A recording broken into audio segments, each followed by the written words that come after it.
Olá, meu nome é Ludmila e este é o meu canal Relíquias Ocultas. Você é muito bem-vinda e bem-vindo ao nosso vídeo dessa semana de prevenção contra o coronavírus. E eu sugiro, tenho uma ótima sugestão para quem vai ficar em casa, em isolamento, se você pode ficar em casa. Leia o Código da Vinci. Se você já leu, mas não viu o filme, assista o filme. Se você fez as duas coisas, você pode procurar vários outros filmes relacionados ao mesmo tema, você pode procurar documentários, todos eles, né, que tenham a ver com este livro, que com certeza, sem dúvida nenhuma, é um dos mais importantes dos últimos anos, no qual o super talentoso Dan Brown misturou tão bem verdade e ficção, tirando das páginas da história personagens e acontecimentos tão importantes e que falam tão diretamente, né, a nossa imaginação, e ele os mistura e narra tão bem a sua história que muitas e muitas vezes a gente tem a impressão que ele realmente está desvendando um grande mistério, revelando um grande código de uma história que estava bem baixo do nosso nariz durante todos esses séculos, mas que a gente não havia percebido. E aí, como ele é um excelente narrador, um excelente contador de histórias, a gente corre o perigo, o risco de achar, porque a gente acha que está lendo um livro de história mesmo, que nem aqueles que a gente leu na escola, né? Então a gente corre o risco de pensar que coisas que elementos que ele inventou, que ele inseriu ali na narrativa, vieram direto dos livros de história, quando na verdade não é bem assim. E aí é nessa aventura, instigados pelo Dan Brown, que a gente se lança junto com o professor Bart Ehrman, que escreveu o seu livro A Verdade e a Ficção no Código da Vinci, justamente com essa proposta, né, de fazer essa peneira.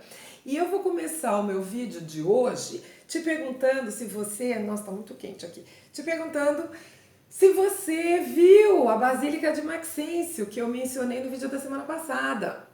Se você não assistiu o vídeo da semana passada, assista, vale a pena, tem a ver com o que a gente vai falar hoje. Então, Maxêncio, o rival de Constantino na Batalha da Ponte Milvia, na véspera da batalha, vocês se lembram? Ele teve aquela experiência tal, né? E aí eu contei a história. A Basílica de Maxêncio, que é uma construção portentosa, aquilo que sobrou dela no Fórum Romano.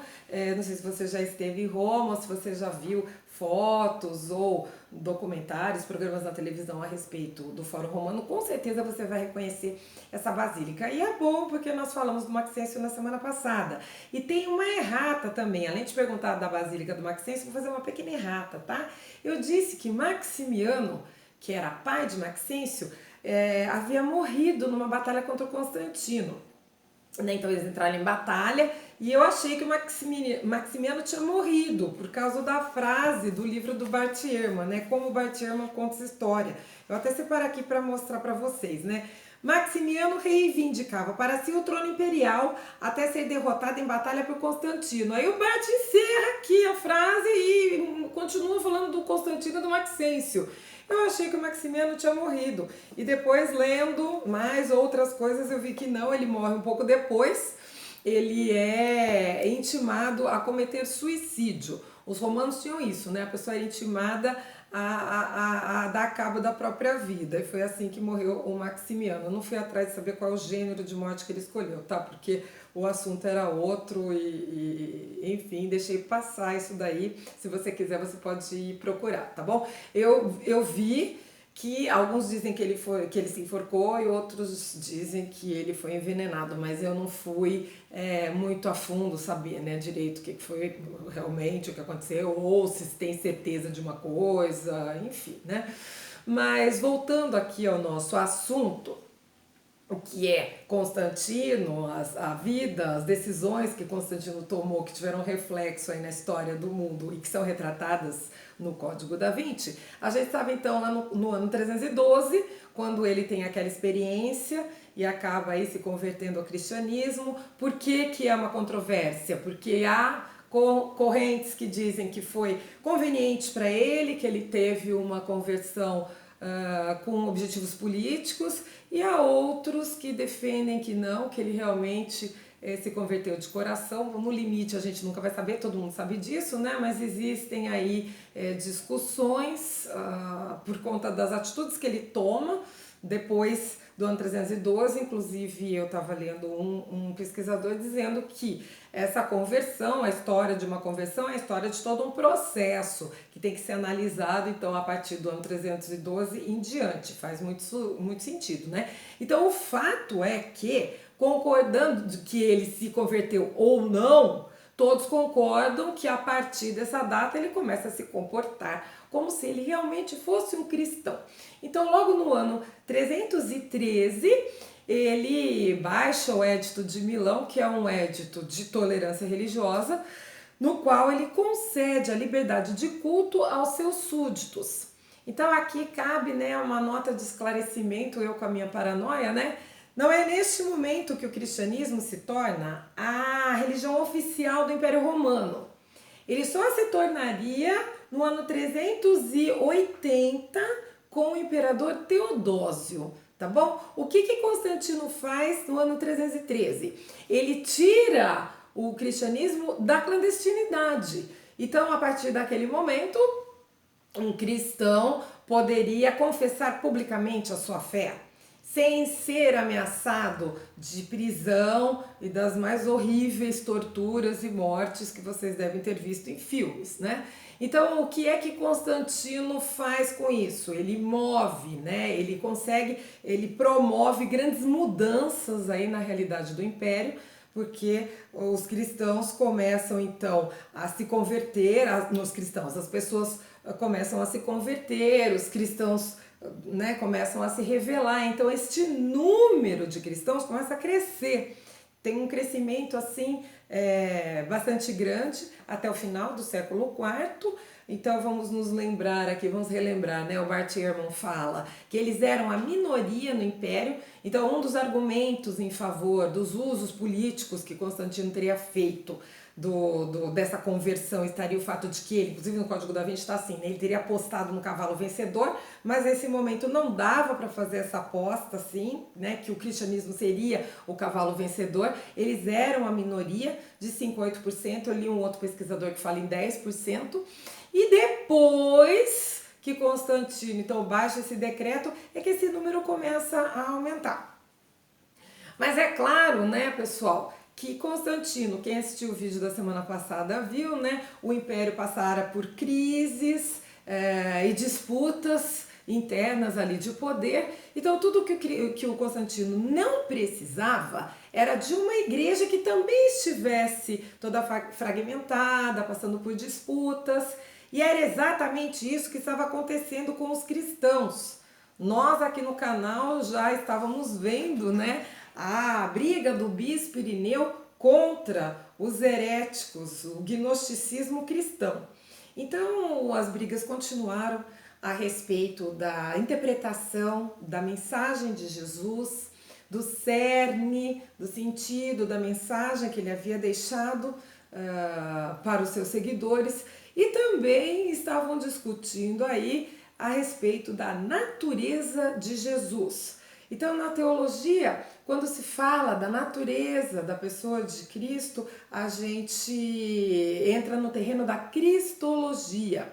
Então, eles estavam também debatendo questões cristológicas, mas estavam assim se degladiando a tal ponto que Constantino nota essa desorganização, esse climão que estava entre os cristãos, e por conta disso e outros problemas também, como por exemplo a definição da data da Páscoa e outras questões administrativas ali da igreja, ele convoca no ano de 325 um concílio na cidade de Niceia, que fica na atual Turquia. Hoje se chama Iznik, essa cidade. Então, assim, né, no capítulo 55 do Código da Vinci, o Litibin conta essa história para Sophie, e ele fala o seguinte: nesse concílio, muitos aspectos do cristianismo foram debatidos e receberam votação. A data da Páscoa, o papel dos bispos, a administração dos sacramentos, além, naturalmente, da divindade de Jesus. Não entendi, responde a Sophie. A divindade dele? Minha cara, declarou Tibin. Até aquele momento da história, Jesus era visto pelos seus discípulos como um mero profeta, mortal. Um grande e poderoso homem, mas que não passava de um homem, um mortal. Não era filho de Deus? Isso, disse Tibin. Jesus só passou a ser visto como filho de Deus no Concílio de Nicéia, depois que esse título foi proposto e aprovado por votação. Bom, aqui o Bart Ehrman faz questão de esclarecer que está errado, que não foi isso que aconteceu, que Jesus não foi declarado divino no Concílio de Nicéia. Os cristãos já o consideravam divino antes disso. O problema era definir em que termos que se dava essa divindade. Ou seja, definir, detalhar melhor a divindade de Jesus. Mas ele já era considerado divino antes disso. Considerado divino tanto nos evangelhos que chegaram até nós, no cânone oficial do Novo Testamento, quanto nos livros apócrifos, por exemplo, nos evangelhos apócrifos. Inclusive, nos livros apócrifos ele é tratado até como mais divino do que naqueles 4 evangelhos aos quais nós nos acostumamos. Então, assim, né, a maioria, havia correntes que acreditavam que Jesus era só humano. Havia correntes que acreditavam que Jesus era tão divino que não poderia ser humano de modo algum. Mas havia, né, uma grande maioria de cristãos que acreditava que Jesus era ambas as coisas. Era humano e divino. E nos evangelhos canônicos é exatamente isso que nós vemos. Eles passam justamente essa imagem, humano e divino. Então o Bart Ehrman, ele fala assim, bom, você pode estar se perguntando, né, meu Deus, mas eles estavam discutindo, estavam lá, as voltas com essas questões, né? Sim, naquela época, eles estavam definindo ali as bases das suas doutrinas. E também o Bart Ehrman fala que você pode se perguntar assim, mas por que não consultaram o Novo Testamento, né, seu livro sagrado? Não consultaram porque o Novo Testamento não existia enquanto tal neste momento. Existiam os livros, vários livros e várias interpretações diferentes desses vários livros. Mas o cânone oficial, a lista daqueles 27 livros que chegou até nós, não havia sido, o martelo ainda não havia sido batido nesse momento. Então eles não podiam fazer isso. Ficavam lá no bate-boca e aí esse bate-boca chegou, né, a ser notado pelo Constantino. Então o Constantino convoca o Concílio de Nicéia para poder botar um ponto final nessas dissensões, né? Então assim, o Bart Ehrman fala, né, e eu faço questão de dizer aqui no vídeo, né, se a gente pegar os evangelhos que nos são familiares, nós vamos ver que Jesus é tratado como humano e como divino. Então, qual é o evangelho mais antigo? Vocês se lembram que eu já falei? Se você não se lembra, não tem problema, porque é o mantra, eu repito milhões de vezes a mesma coisa, né? O evangelho de Marcos, até onde sabemos, é o evangelho mais antigo de todos. E ele começa, eu peguei aqui, né, a tradução do Frederico Lourenço, que eu recomendei para vocês.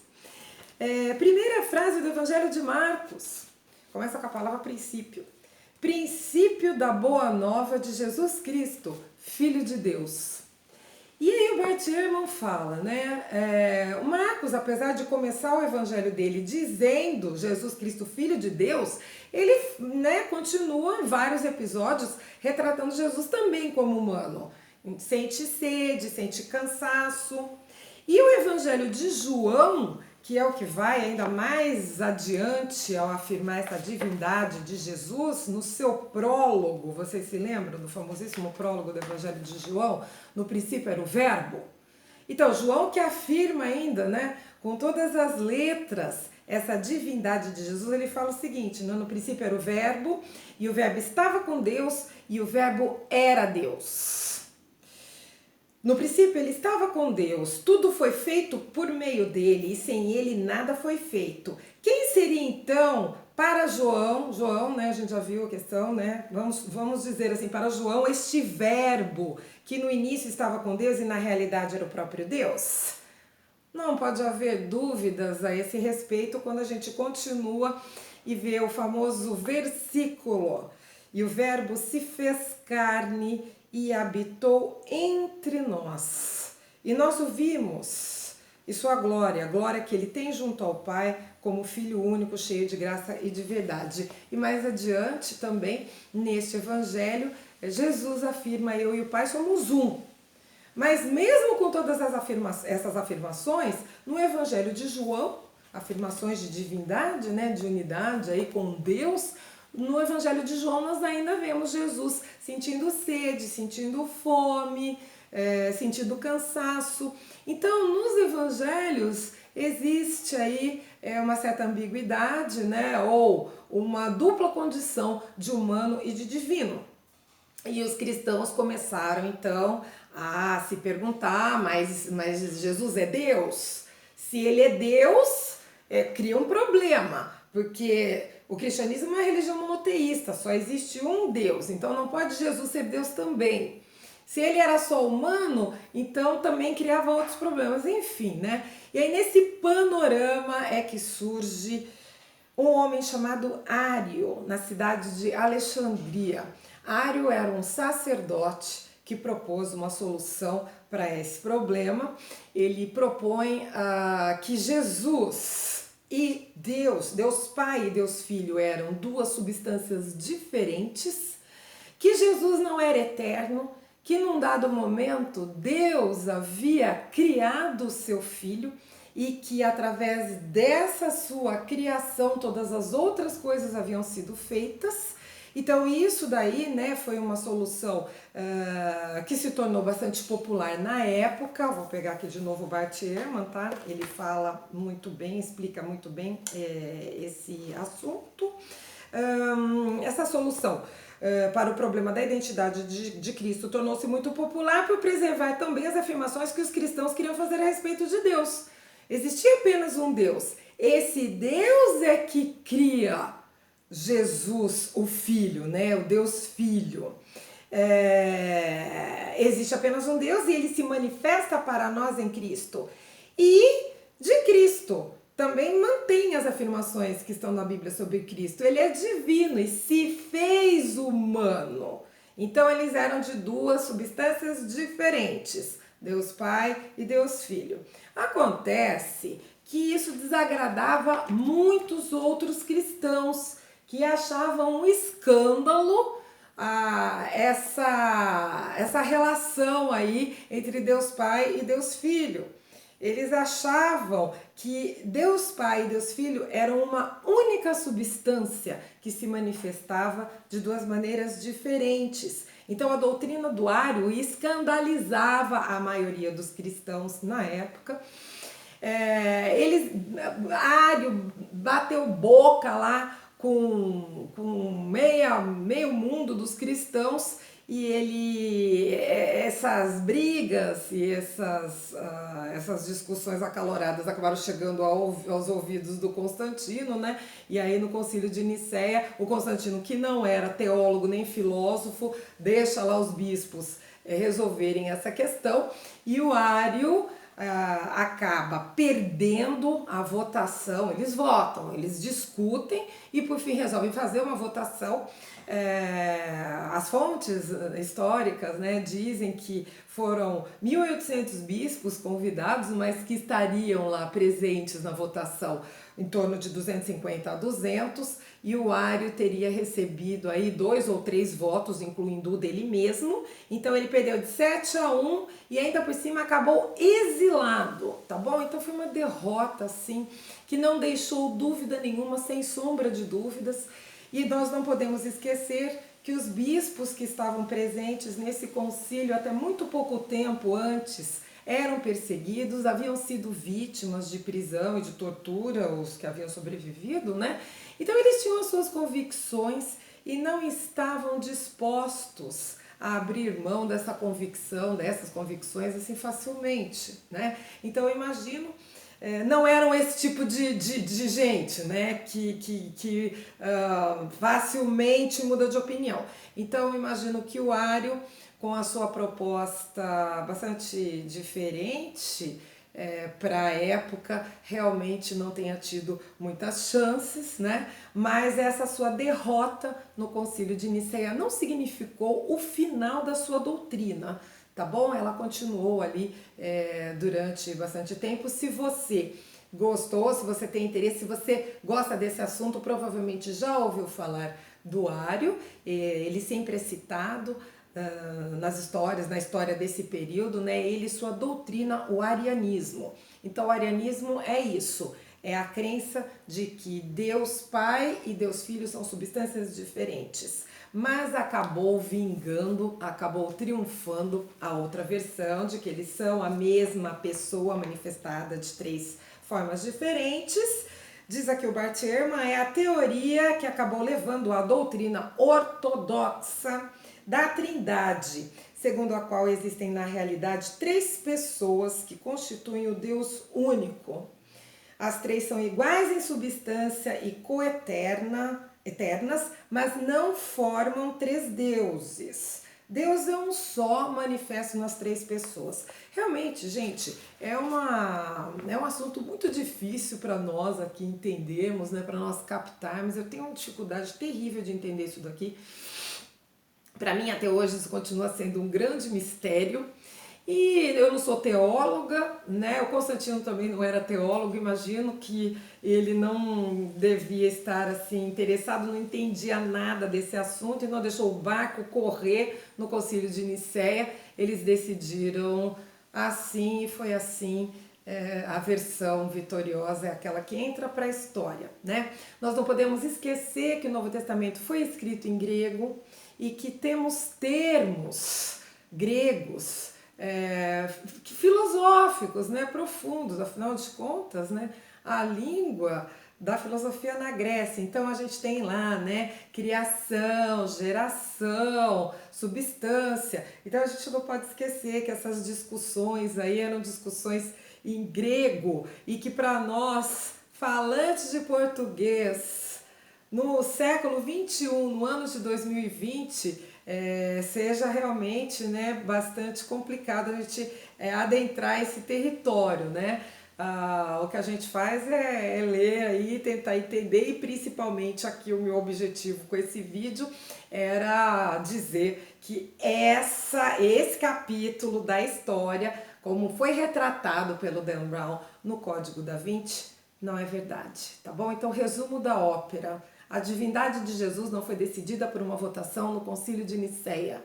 Os cristãos já achavam Jesus divino e humano. O que aconteceu no Concílio de Nicéia foi uma definição mais técnica da divindade de Jesus, tá bom? Então eu espero que você tenha gostado, que você tenha entendido, que você tenha conseguido aprender alguma coisa, que você aproveite o seu tempo aí de confinamento, de isolamento, para ir atrás de mais coisas que possam ter te interessado. Vá atrás daqueles monumentos que sobreviveram ao tempo. Se você quiser saber mais a respeito do arianismo, tem bastante coisa na internet, só tome cuidado para verificar a fonte, né, as fontes. É sempre bom a gente pegar vários sites diferentes para fazer uma comparação. Eu pretendo na semana que vem falar sobre os outros livros, os livros que retratavam Jesus de uma maneira, os apócrifos, né? Os livros que retratavam Jesus de uma maneira ainda mais misteriosa do que essa a qual nós nos acostumamos, tá bom? Então, muito obrigada e até semana que vem.